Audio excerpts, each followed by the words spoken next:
This is Rewired. I'm Jeff Cook. I'm Katie Whitlock. Katie, we're at the end. Yay! It's 2025. That's just how everything feels. We are finishing up our deep dive into stance terminology. I've loved the hell out of this series. And I thought that this last one on the 4, 5s, 9s was going to go just super fast. We were just going to embrace a term that is commonly used. And both of us offline are kind of like, well, maybe we should think about this for a second. Yeah. There are actually a lot more terms than just withdrawn. And so for anyone who's familiar with our work, we commonly use withdrawn. But there are other people using different terms that are worthy of consideration. And it may be the case that withdrawn doesn't do all the work that we want it to. Well, should we give the list of the terms that we're thinking of now that we've said? I would love to set this up. I would love to do a little history lesson again. Yeah, this was my favorite part of. I always want you to start with the history lesson. That's why I just don't say much until you get to the history lesson. This has been really enlightening for me. I know very little about Enneagram history, mostly because I think it's embarrassing. And so most of the time I'm just avoidant of it. It's like, okay, people are bringing up mysticism and the cult-like symbol. And so let's just move away from that. But there is a real pivot into the psychotherapy side of Enneagram that occurs in the late 70s. And it's really building on what I think it's Naranjo's work and the embracing of Karen Horney, who we've mentioned in the past, who's a Freud disciple, because she's doing some interesting stuff that Enneagram kind of embraces at that time. So to bring up Horney again, she's writing in the 30s and 40s. She's talking about what she calls neurotic trends. And this is, she says there's 3 different types of people when it comes to kind of their social interactions. One is the sort of people who move towards you and are compliant, which we have been calling reactive types.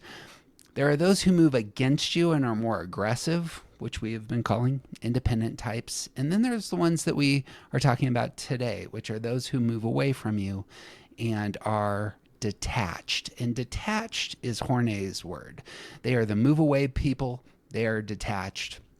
Riso and Hudson pick up this triad and overlap it with the centers.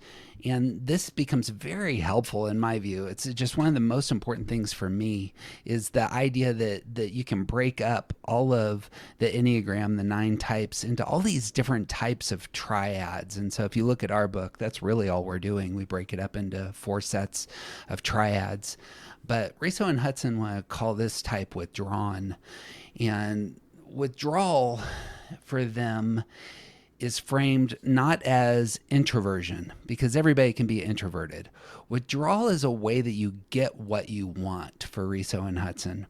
And so withdrawn is their term. It's one that's commonly used. And it's just been kind of sticky. There's another tradition, and it's the Dr. David Daniels, Helen Palmer school of thought. And they generally focus more on the harmony triads, on what we call affect groups. Daniels wants to talk about 4s, 5s, and 9s briefly as having internalized energy. That is, that 4, 5s, and 9s, the available energy is more receptive in nature. And when contracted, it becomes more withdrawn and internalizing. That's in his language, that's juxtaposed with 3, 7s, and 8s who have an active energy in his mind, and 1s, 2s, and 6s that have a balancing energy. And that's where he goes. Now, one of the discoveries for Katie and I this entire time is just how important Suzanne Stabile has been in formulating the idea of stance and bringing it to the forefront. Now, Stabile embraces withdrawn. She embraces Riso and Hudson's term, but she's going to add, as far as I can tell, 2 huge ideas to stance. And one is orientation to time, specifically how stance overlaps with orientation to time. So as we're talking about these withdrawn types, they are oriented toward the past and use past tools to get what they want. And the other thing she brings up that we've talked quite a bit about is the unproductive center. And for withdrawn types, again, it is the action center where they are repressed. And that's really been Stabile's work. In my view, like, that's been popularized, as far as I can tell, this has been popularized and become fairly canonized by her. The only person that is kind of pushing against it, of all things, is her daughter. And in her upcoming book, Schewee is going to use the word solitary to describe 4, 5s, and 9s. And that's we're going to banter about all these terms, but in terms of history, that's what I got. What do you hear there? I think I want to give my criteria as we go through all of these things, like what's going to be going through my head on whether I think it's a good term or not. One, just like we were really, really concerned with the repressed center with the other two stances, I really want to find a word that brings up doing repression. So it's not just that 4, 5s, and 9s are over there, right? It's that they are over there and they're doing repressed, right? The other thing that I think is going to be important for this conversation as we go through is actually not finding a word that's too close to independent. Because if we have set up 3, 7, and 8s as independent, which we have released that episode, it's out there. We very specifically in that conversation didn't choose the word against because we said to be against, I have to be thinking about you, right? I have to be noticing what you're doing, and then I have to do the opposite, which is not what 3, 7, and 8s are doing. So if we have given the word independent to 3, 7, and 8s, what we can't do is give a synonym to 4, 5s, and 9s. So I'm also going to be looking for something that brings in the idea of 4, 5s, and 9s are almost reacting to something, right? The reaction is not the reaction of a 1, 2, or 6, but something is causing a reaction in 4, 5s, and 9s. I think I'm also going to be looking for that. What do you think about that? I think those are great criteria. And actually, to add, one thing that we haven't talked about yet is how what Joey Schewee calls reference point works here. How do 4s, 5s, and 9s take in the information and do business with it? And they do so in an internal place. An internal might also be another kind of idea that sneaks its way into our discussion. Yeah. They have to, well, yes, I don't add anything to that. I was about to use a word, so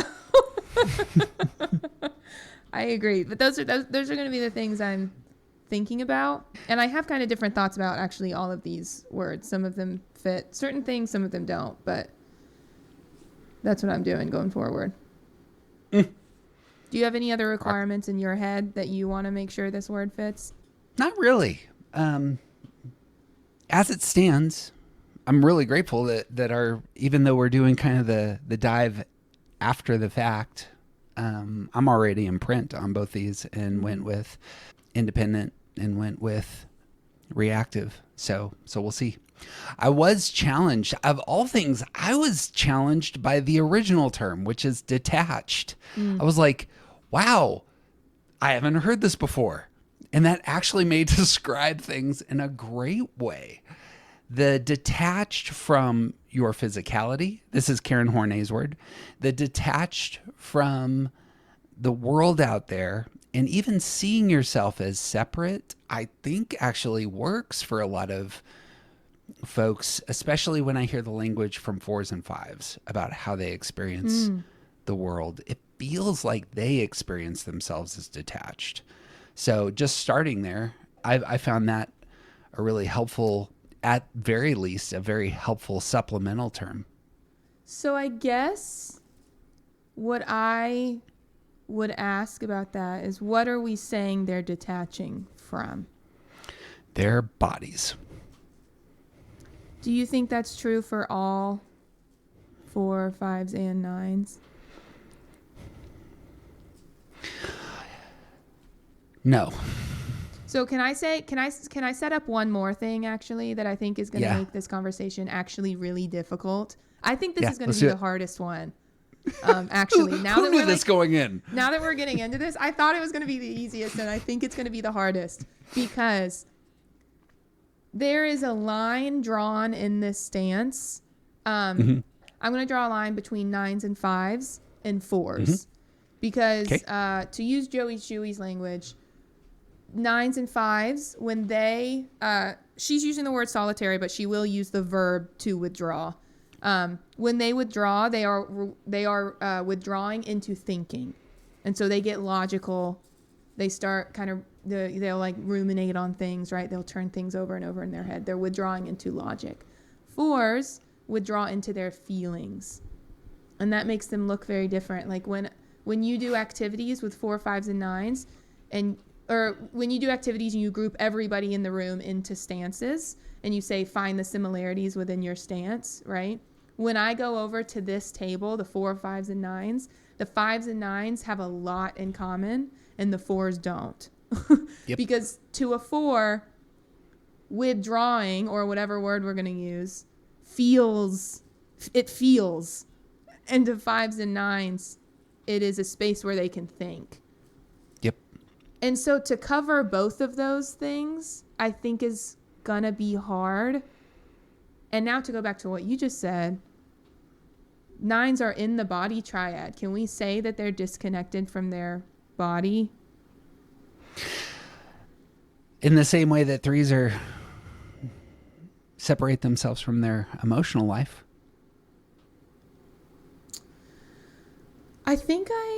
Yes. I'm thinking of my 9s.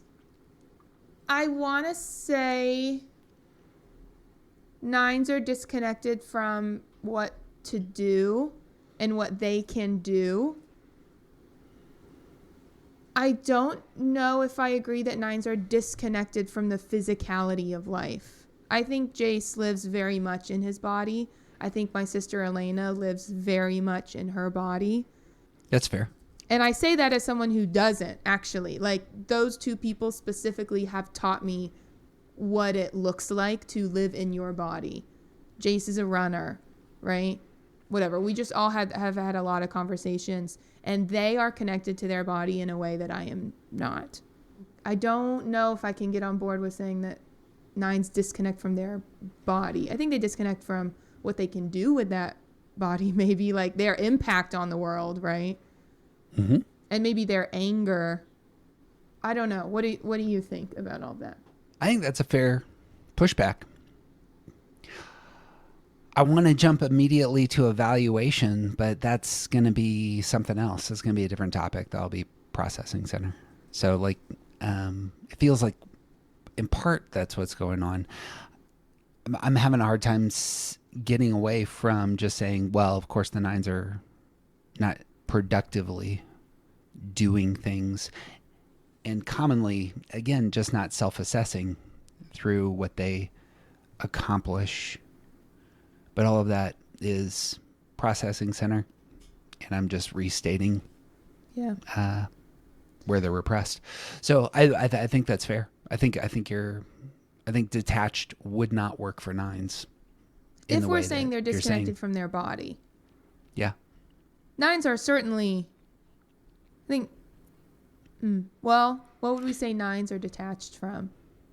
Well, could you say, how about this? They're detached from everything else except for their body.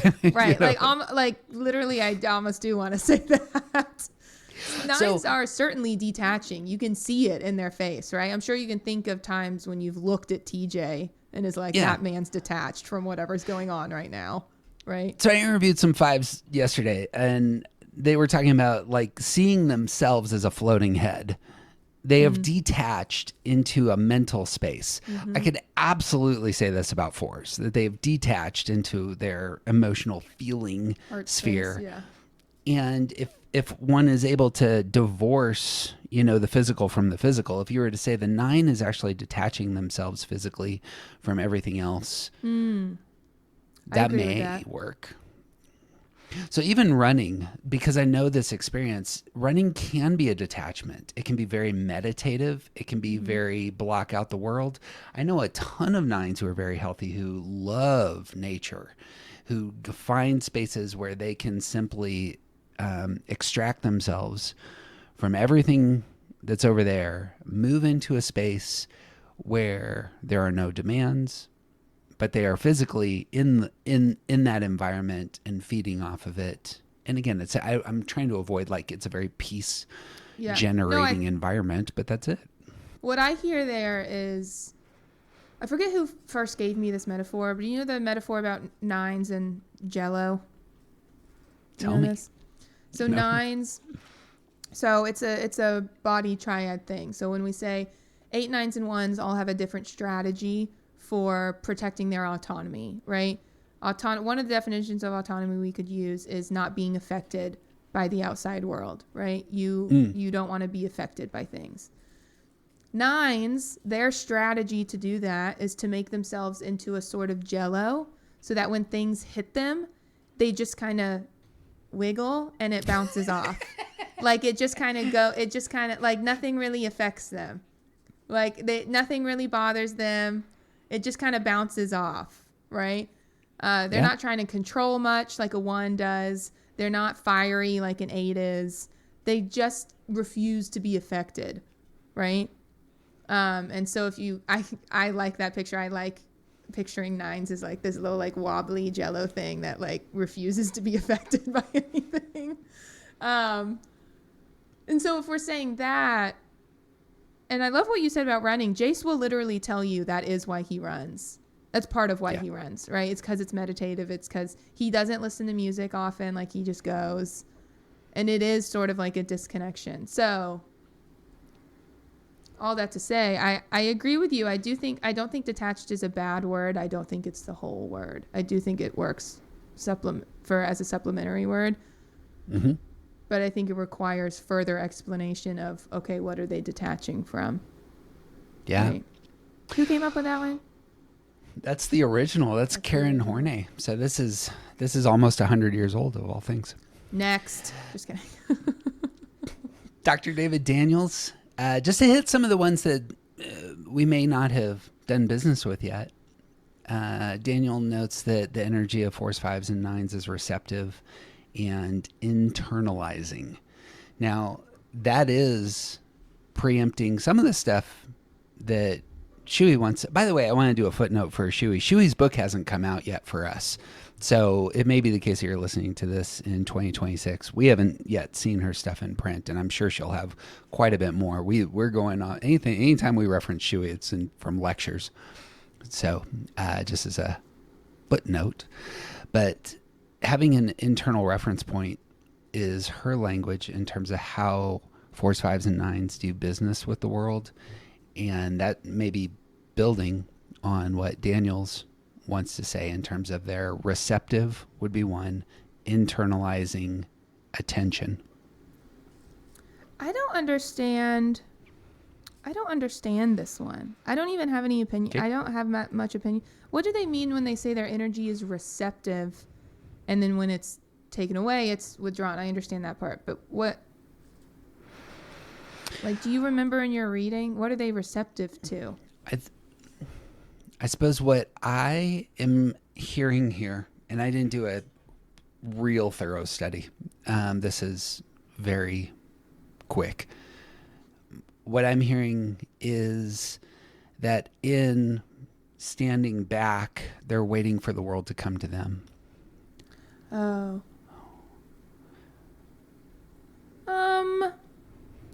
I mean, true.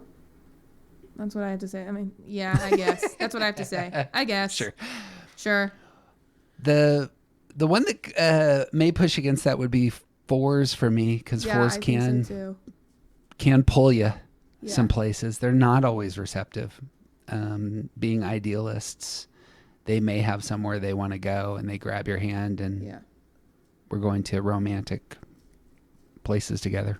And so one of the things I have learned interviewing fours and just paying attention to the actual fours in my life, fours get this really, really hard, and by hard I mean like hard and fast stereotype of being aloof and being mysterious and all these like blah, blah, blah. But like in real life, I do experience a lot of fours as very relational people. You know, they can get very aloof and mysterious and detached, right, from you. But I do think as they're just kind of walking through the world, they are actually they're very relational people. We know that connection is the most important thing to a four, right? And you can't do that if 100% of the time you are detached or internalized or whatever, right? So I do think it doesn't really work that much for a four. Mm-hmm. I mean, it does work a little bit, but my shorthand for stance is how do you get what you want? Yeah. And internalizing being receptive to and internalizing the world. It describes what I think may be a first move in stance, but it doesn't describe the whole of stance. Yeah, I agree. So what stance also needs to require is not just, to use a philosophy term, not just the epistemic side of things. How do you know things and internalize things and do business with things within yourself? But also, how is that morphed into action? And so receptive, internalize, that describes the first step. It doesn't describe the whole of the process. And stance, in my view, is, we talked about earlier, but in my view, it's more of a 3-step process of internalizing, doing business, and then pivoting all that energy into directing your actions. I looked up all my definitions again for all these words. Please. And so I want to give the definition for internalized because this is actually where I most disagree with this word. So maybe, the guy, what's his name? David? Dr. David Daniels, Stanford professor. Maybe he wasn't going off of this strict definition when he came up with this word, but the definition of internalize as a verb is to make attitudes or behavior part of one's nature by learning or unconscious assimilation. So I'll repeat it. Make attitudes or behavior part of one's nature by learning or unconscious assimilation. And I do not think that that's what 4, 5s, and 9s are doing. That sounds like, to me, you are not naturally knowing all of these things. Yeah. It sounds like you are taking what you see in the outside world and like making it a part of you. That's not the best way to describe that, but that just does not sound... 4, 5s, and 9s are born this way, right? Maybe not born, but whatever. Like whatever you want to argue, by the time you're 5, they don't have to... Well, maybe that's not what it's saying. What do you think about that definition? Does that make you like the word more? Or does that make you like the word less? It actually pushes me away from it because when I heard it, I was like, well, I do that. Yeah. We haven't brought that element in. Yes, like you're paying more attention to the world than I think these numbers are. You know? Or you are referencing the world more than these numbers are, I think. It could very well be the case that 4s, 5s, and 9s are very receptive and internalize things, but that doesn't mean that 1s, 2s, and 6s can't be receptive. Right. And, internalize things in the way that was described. Yeah. I think receptive, we can, maybe not directly, but almost put that as just the opposite of independent, which just means it's just going to be everybody except for 3, 7, and 8s, right? But just to react to something is just to not be independent, which would apply to 6 numbers, not just 3, right? Yeah. It's good. Last words on that one? I'm kind of just going to repeat what you said, but his whole language about the energy of these numbers, one that strikes me a little behaviory. It does not strike me as describing the inner workings or the motivation of how the stance works. It just describes what it looks like, which has been one of our criteria for not liking the words before, right? That's I want to come back to that. Yeah. For a second. Because I think I jumped quickly onto of course you're right. Enneagram type describes internal motive and not behavior. And I wonder if I wasn't too short on that. Is it the case that I think Enneagram type does have some behavior elements to it when we get to stance, processing center, affect groups, and coping style? It can bleed out into behavior. I think a lot of stance in the centers in your reference point, these are much more of the internal motive, really motive driven elements of Enneagram. But I was kicking this around, and I don't have a landing point here, but I was kicking around in terms of like maybe I'm too quickly moving off of behavior. Behavior isn't the full story, of course. But it might be a mistake to move too quickly away from some behavior. I think I absolutely agree with you. And I think what I would say is, so then these words work, but they're not the whole picture, which has been a disqualifier for us in our other two, right? Absolutely. Stance shows up in behavior, a lot of ways. Absolutely. All these things show up in behavior. But we have said before, if we're just going to pick one word for the stance, it should touch behavior, and it should touch the motivation, right? It should explain why, not just how. There you go. Right? Yeah. So sure, internalized, detached. Like you said, I really like your word supplemental. Great. Yeah. They're not the whole thing, though. Both and is a very important, I think, then there as a behavior isn't. When talking Enneagram, big picture, when talking Enneagram, when typing yourself, when typing, helping others type themselves, behavior will be part of the big picture that can be taken into account, but it can't be all that we focus on. That really can be a problem, and generally is the problem. Like that's when a lot of people mistype, especially when other people tell them what their type is it's exclusively based on behavior. Yeah, agree. All right, well, I think that's helpful. Riso and Hudson. Okay, so they are bringing in the term withdrawn, and I'm quoting from some of their early work. So this may be, I feel like sometimes when I read Riso and Hudson, they are in the throes of creation and haven't really gotten a chance to do business with it with people out in public. And so with just, I'm saying that just because this feels like it's very fresh for them as opposed to something that they've done a lot of business with. So in describing withdrawn, they say nines are going to withdraw into a safe inner sanctum. Fours are going to withdraw into a romanticized, idealized fantasy self. And fives withdraw into a complex and cerebral inner tinkering toy. That was their word. Tinker toy. Their brain. In common language, what was that? Their brain. The brain. Right. In common language, they all zone out and go into their imaginations very easily. That was their definition in Wisdom of the Enneagram of why they're selecting withdrawn. You got thoughts on that early description? Can you read the first sentence again? Maybe the first one or two. It was nines withdraw into an inner sanctum, safe inner sanctum. Fours withdraw into a romanticized and idealized fantasy self, and fives withdraw into a complex and cerebral inner tinker toy. Something about imagination. They said something about imagination.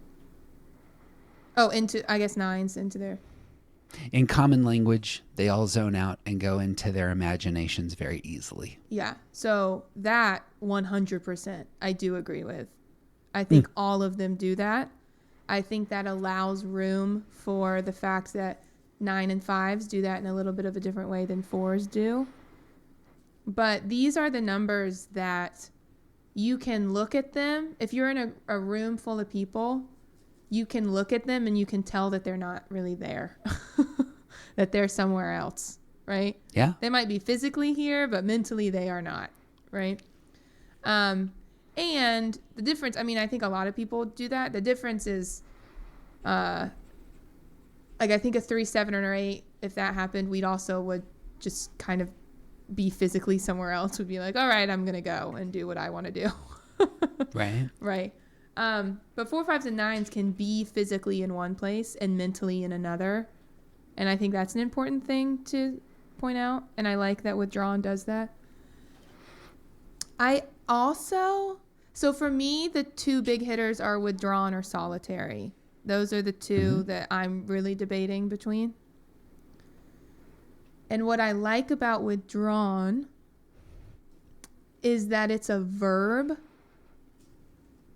I like a lot of things about withdrawn, but that it's a verb, because to me, that means that 4, 5s, and that to me, that brings in doing repression, in the sense that 4, 5s, and 9s are choosing to do something other than act. Solitary, which we can get to, does not bring up any, for me, it does not really bring up much doing repression for me. It doesn't hint towards the fact that these numbers are doing repressed. Withdrawn, to me, I said this offline, I actually think none of these words bring up doing repression quite in the way that I like really want them to. But I think withdrawn gets closest, because 4, 5s, and 9s are actively choosing something else other than active doing, right? Yeah. They are spending energy on doing something other than doing, which is withdrawing. I don't know. Of all things, when you highlighted imagination, I hadn't thought about this, but here's the thing about your imagination. It is both very cognitive and it's very emotional. It's a great place to meet your mind and heart, is in your imagination. And if they enter an imaginative space, to flow out, to suggest a new term, there are there's reactive folks who are very much about their body and feelings. There are independent folks who are very much about their thinking and action. But there are imaginative folks who think about their feelings or feel their thoughts.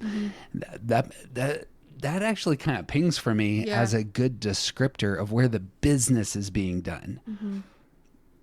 It's not being done physically, because if you're just imaginative, in its nature, it feels non-physical. What do you think about that? What I also am hearing in imagination is creativity. And I do actually think all these numbers are creative in kind of their own way. 4s, given a lot of them are artists, the stereotype, artist, musician, all the things. But just like to be connected to your feelings in the way that 4s are, just makes you able to talk about the human condition in a way that other people can't, right? So I see creativity there, like creating new feelings and being able to talk about them in a way other people can't, to me is very creative. 9s, I'm actually thinking of my 2 9s. So this is the one I'm like, maybe this doesn't track to every single 9, but I actually do think 9s are very creative. I think they just don't share that often, because they don't, Sure. 9s forget themselves. They don't think that it's theirs to do. But when I have seen my 9s step into roles of, oh, this is mine to do, they're actually pretty creative. Like, they can come up with solutions to stuff that other people don't, right?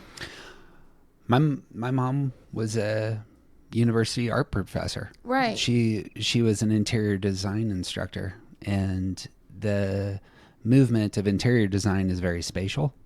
It's very aware of your surroundings, but it allows one to be creative about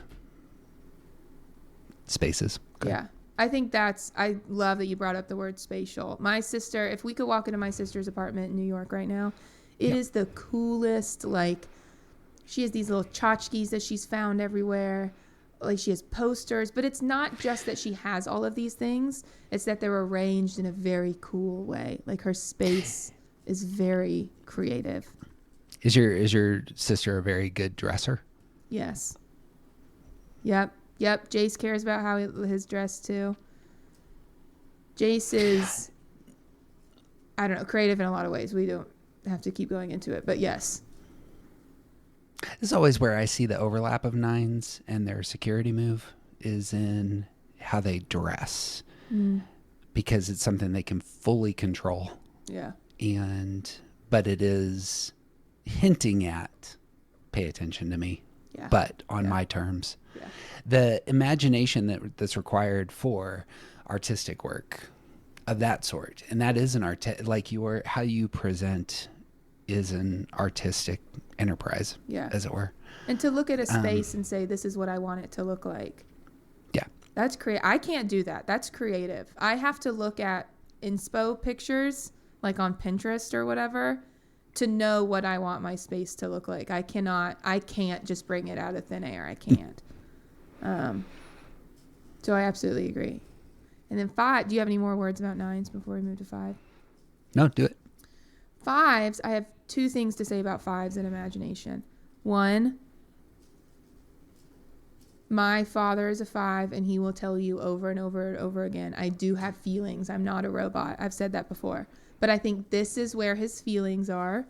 So even though the rest of us don't really see them, and he does not allow them out into the world or to affect his decisions that much, he does have them, and this is where they are.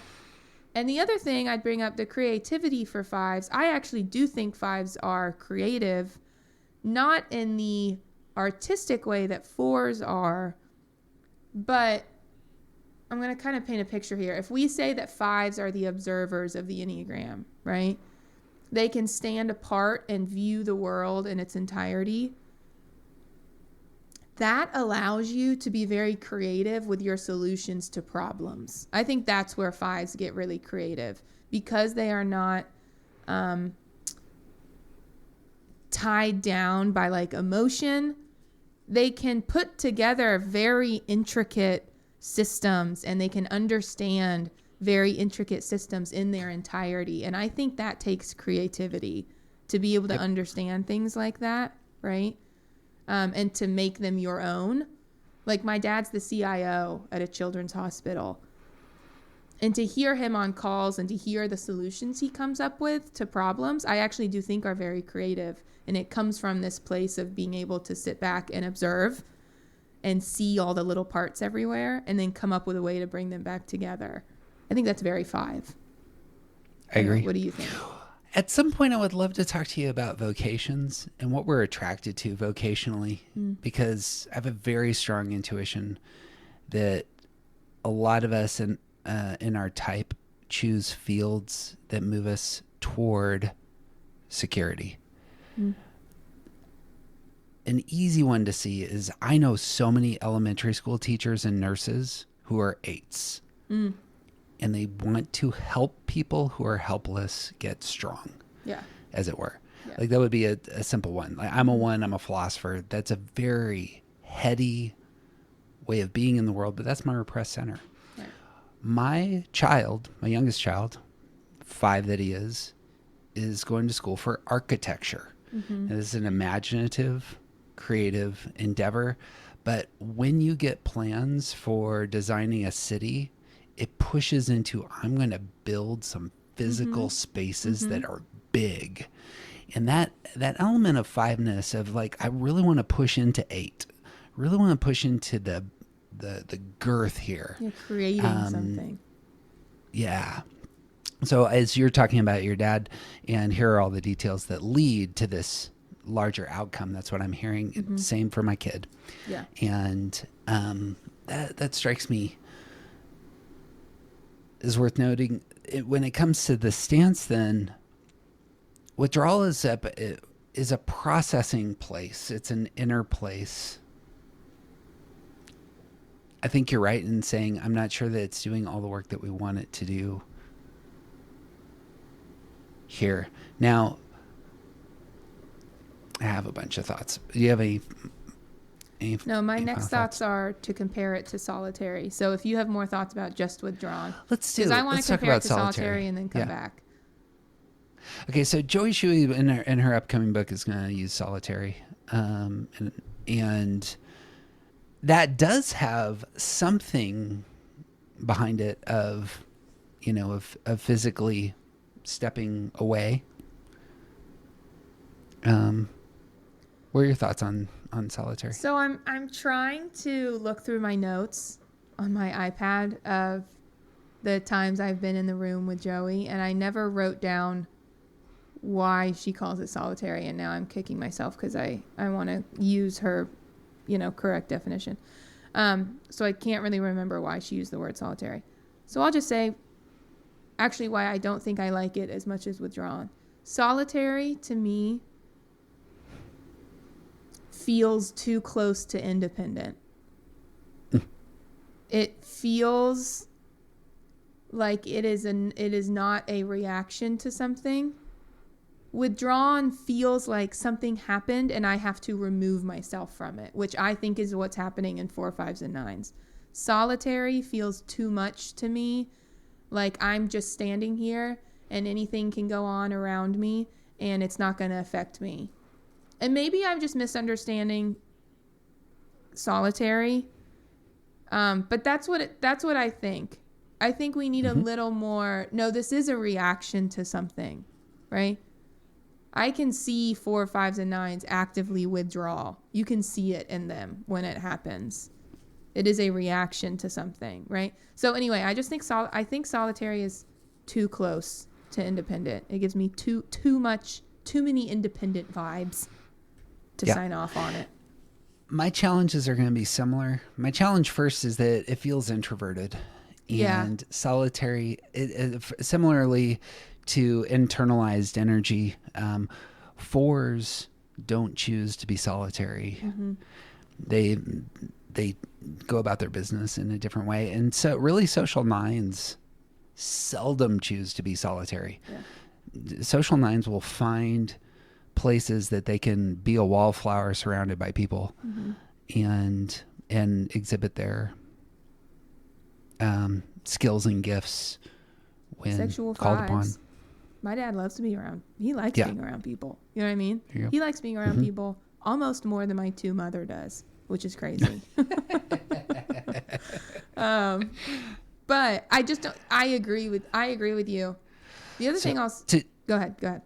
To give her to argue Shewee's where I would imagine Schewee would want to come from is that she does so much work with stance as this is where you're doing business with your experience. So the internal processing is from a solitary place, is I imagine how she would want to argue that. What I would want to say with stance is that stance is unfortunately much more robust than that. And it has to take into account also, how do we get what we want? Yeah. Because so much of how we get what we want comes out of our stance. Yeah. I'm remembering something else she said. I'm not going to say it exactly like she would, but I also think it's important to her. Solitary gives you the idea of just one. It's just you. It has to be just you. And that is true for 4, 5s, and 9s. They need to be by themselves to be able to figure out what they think or they feel or whatever, right? Whereas her point is that 1, 2s, and 6s need to be around other people, and 3, 7, and 8s, it doesn't matter. Whereas 4, 5, and 9, they need to be solitary. They need to be by themselves to be able to process through either their thinking or their feeling or both, or whatever you teach about that, right? So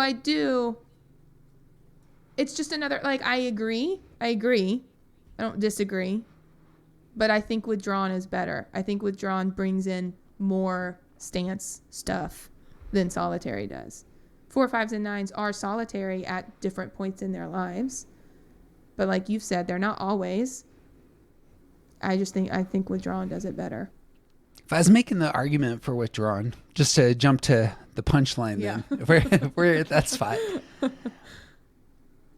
it both has that epistemic dimension of where are you doing business with your experience. And it also has the elements of how do you get what you want in the world. Mm-hmm. And I can see how fours withdraw to get what they want in the world. Both they withdraw in order to understand their own emotions, but they also grab your hand and withdraw with you. And that is also a way of being connected. At least my experience so far is it's a very common way that fours want to connect with people is, even if it's a group of people, we are going to take a step back together over here. And that withdrawing together or withdrawing with your lover or withdrawing by myself seems to me to describe the fours.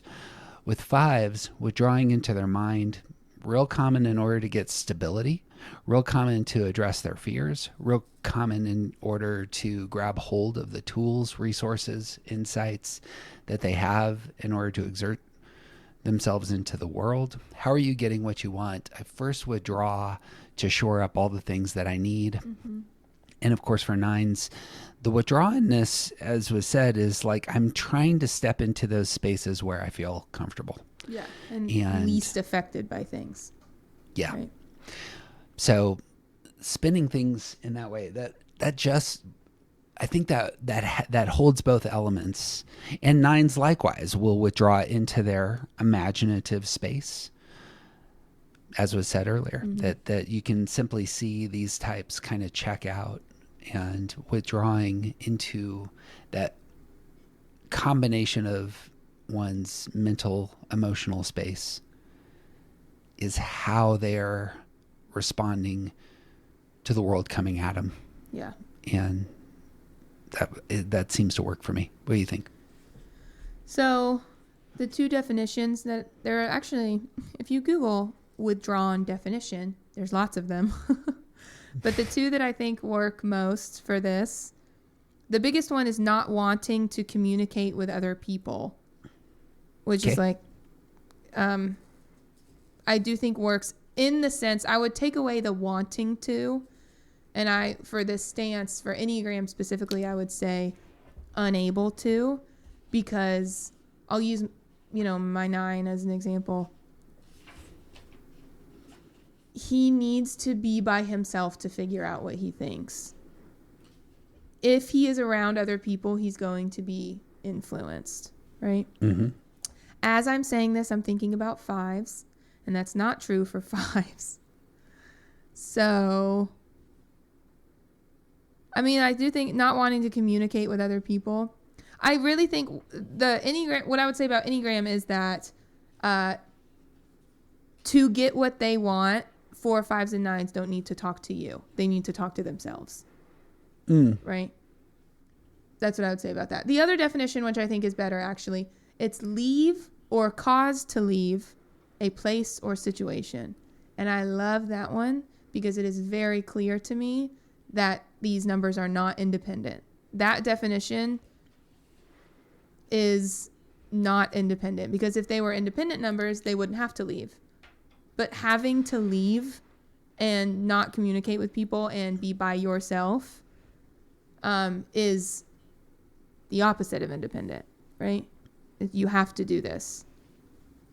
So I like withdrawn for all of the reasons said. It's opposite because independent folks don't need to withdraw. Yeah. Independent means you can stay here or you can go. Whether or not you're here or somewhere else, it's not going to change what you think or feel or do, right? There you go. 4, 5s, and 9s need to be by themselves to figure out what they're going to think or feel or do or whatever. Yeah. I think that's fair. I think that works well. I think that works real well. Can I bring up one thing that I'm thinking about, though? Please. I think we're going to land the plane right now. Well, I'm going to open it up again. 5s are not responsive, right? Or they're not reactive at all. They have no line to reactive. They're not They're not easily influenced, right? So when we say that 5s need to be by themselves, do they really? Because even when they're around other people, I don't see 5s being influenced by people. So what would you say about that? About how other people influence 5s? Like, why Why are fives not in the independent stance? One, fives are far more emotional than we understand. Mm. And two, I suppose what I was hearing there is that fives are just very aware of their resources, one of which is their personal energy. Mm.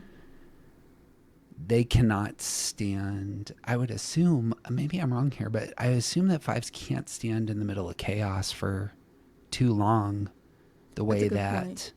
an independent type could. Why not, do you think, though?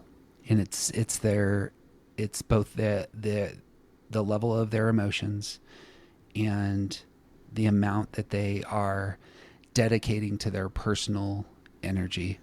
Yeah. I think fives are just very, very aware of their personal energy, and they will be some of the first to step out of the room. Yeah. That's good. Okay. Mm. Hold up. Done. Come on. One of the things that I wanted to pitch in Around the Circle in the book was how each of the sets of triads work. And so for those of you who have gotten this far, this just, where does stance kind of fit on the map? And I would love your thoughts on this if you have any. But in my view, the world is coming at you and it's received through your primary center. So that's where your center actually is part of your type, is that you're receiving the world and all of your experiences primarily through your head, through your heart, or through your intuitions and physicality. That's your head, heart, body. But then once it comes into you, then your stance kicks in and it starts to do business with what it's experiencing. And it does so from an independent place, an external place, or an internal place. There's like this wrestling, there's this processing, there's this distilling everything that you experience. This is where the repressed center really kicks in. It's that for so many of us, we distill from a place where we kind of divorce our feelings at first. We distill from a place where we divorce our thinking at first. We distill from a place where we, divorce our doing and sense of our physical self. But then we begin to respond. Like once you've experienced the world, then you need to move back into the world and do something with that information. And the repressed center really sticks with you at that point in time. And so I'm addressing the world in an independent way, in a reactive way, in a withdrawn way, is how you're going to get what you want. The world has come at you. You need to get what you want because that's how you are in the world as a embodied person, is just trying to fulfill your motive. And that's where stance really kicks in. And if we wanted to go a level further, once your stance has done its business, then your affect will actually kick in. And so if we ever go down this road, for 3, 6s, and 9s, they're going to start creating spaces. For 1s, 4s, and 7s, they're going to start pulling people into their ideals. For 2s, 5s, and 8s, they are going to be hesitant. They're gonna offer gifts and see what the response is of the people in front of them in particular. This is more relational. This is how we do relationships.